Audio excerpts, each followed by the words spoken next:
Friends, आज मैं आपको एक ऐसी कहानी सुनाने वाला हूँ जो आपके रात के सपनों को भी डरा देगी। स्लेंड्रीना एक ऐसी भूतनी जो हमेशा अंधेरे बेसमेंट्स और पुराने घरों में घूमती रहती है। लेकिन सवाल यह है, ये स्लेंड्रीना आखिर है कौन और इसकी असल कहानी क्या है?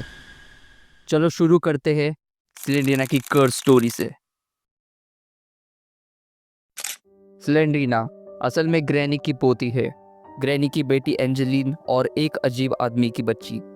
ग्रैनी खुद एक बुरी औरत थी जो रिचुअल्स करती थी और उसी के कारण पूरा खानदान एक कर्स में फंस गया। एंजेलिन यानी स्लेंड्रीना की माँ एक दिन पुराने फॉरबिडन बुक्स के रिचुअल्स में डूब गई। वो सोचती थी कि इन रिचुअल्स से वो जिंदगी में शक्ति पा लेगी, लेकिन जल्दी उन रिचुअल्स ने पूरे घर को हॉन्टेड बना दिया।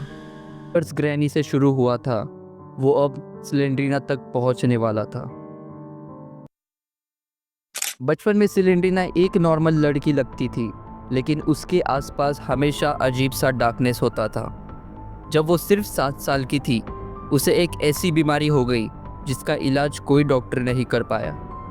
एंजेलिन, उसकी माँ, उसे बचाने के लिए एक रिचुअल्स करती है, पर वो रिचुअल सीरियसली गलत हो जाता है।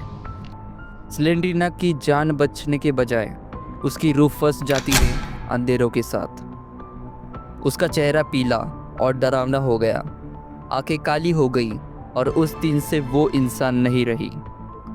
स्लेंड्रीना एक ऐसी आत्मा बन गई जो कभी रेस्ट नहीं कर सकती थी, चैन से बैठ नहीं सकती थी। स्लेंड्रीना अब सिर्फ एक बच्ची नहीं रही, उसका भूत हर जगह भटकने लगा। पुराने घरों, सेलर्स और टनल्स में अगर कोई भी इंसान घुस जाता तो स्लेंड्रीना की जंप स्केयर वाली शक्ल सामने आ जाती। उसे घुसपैठिए बिल्कुल पसंद नहीं, क्योंकि हर इंसान उसकी इटर्नल रेस्ट को तोड़ता है। स्लेंड्रीना का कर्स चीज़ों में चिपका रहता है, जैसे कि कीज, पुराने बुक्स और वो एटम्स जो हम गेम्स में कलेक्ट करते हैं। और याद रखो, स्लेंड्रीना कभी अकेली नहीं होती, उसके पीछे हमेशा उसका खानदान, ग्रैनी और बाकी सब लोग होते हैं।